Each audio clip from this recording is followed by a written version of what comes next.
Em tempos de crise, a gente vê governos tomando medidas drásticas, assumindo poderes que normalmente não teriam.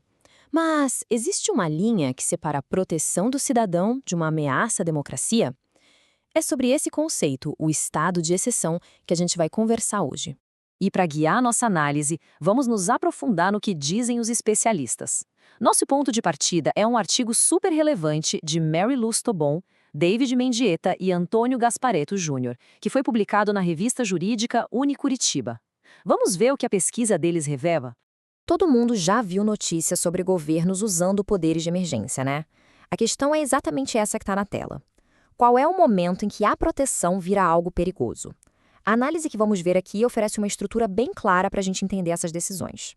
Nosso caminho vai ser o seguinte. Primeiro, vamos entender a raiz dessa ideia, conhecendo o pensador que a definiu. Depois, vamos explorar os 3 jeitos diferentes de lidar com uma crise. E por fim, vamos ver como a exceção, perigosamente, pode acabar virando a nova regra. Para a gente entender o que acontece hoje, primeiro, a gente precisa dar um passo atrás. Vamos lá para a Alemanha dos anos 20, um período de caos político, e conhecer o jurista que se debruçou sobre aquilo. E essa frase aqui, de Carl Schmitt, ela é a chave de tudo. Parece simples, mas é a base de toda a teoria sobre poderes excepcionais. Soberano é quem decide sobre a exceção. Guarda isso. Então, o ponto crucial é esse.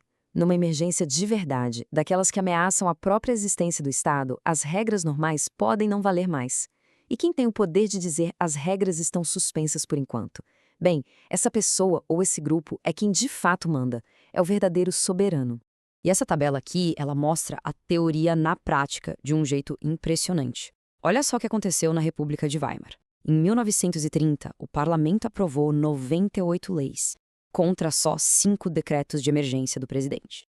Avança 2 anos, 1932. O parlamento fez só 5 leis. O presidente, 66 decretos. Dá para ver o poder mudando de mãos ali nos números. Ok, partindo dessa ideia de Schmitt, o artigo que a gente está analisando nos apresenta 3 modelos, 3 jeitos diferentes que os países organizam seus poderes de emergência. Vamos dar uma olhada neles. O primeiro modelo é aquele que acontece em países onde a Constituição, olha só, não fala nada sobre poderes de emergência. Fica um vago. Nesse caso, é como se não existisse um botão de pânico oficial na Constituição. E aí, na hora do aperto, o governo tem que se virar com as leis que já existem ou criar soluções que às vezes podem ser bem preocupantes. Um bom exemplo disso são as ordens executivas dos presidentes americanos. É uma ferramenta para agir rápido, sem passar pelo processo legislativo normal. E, como o gráfico mostra, em tempos de crise, como na época do Roosevelt, o uso dessa ferramenta dispara. Agora, o segundo modelo. Esse é o mais comum hoje em dia. Aqui, as regras do jogo para uma emergência já estão escritas na própria Constituição. A ideia aqui é criar uma espécie de válvula de escape legal, sabe?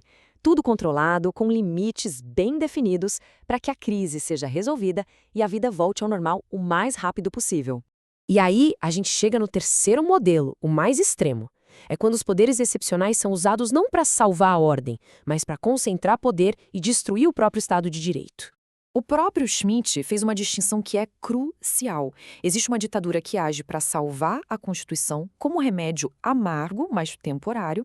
Existe outra, a soberana, que não quer salvar nada. Ela quer criar uma ordem totalmente nova, do zero. Agora, essa discussão toda não é só teoria, não. Ela se encaixa perfeitamente em várias crises que a gente viveu neste século. Vamos conectar os pontos? Essa linha do tempo é bem clara. Do 11 de setembro, passando por crises políticas e chegando na pandemia de Covid-19, a história recente está cheia de momentos em que as democracias foram testadas ao limite. E aqui está o X da questão, o ponto central que o artigo levanta. O grande perigo não é só a crise, mas o que vem depois. É quando as medidas de emergência que deveriam ser temporárias começam a se tornar permanentes. A exceção aos pouquinhos vai virando a nova regra. E isso tudo nos leva a uma pergunta fundamental. Uma pergunta que, no fundo, coloca a própria democracia em jogo.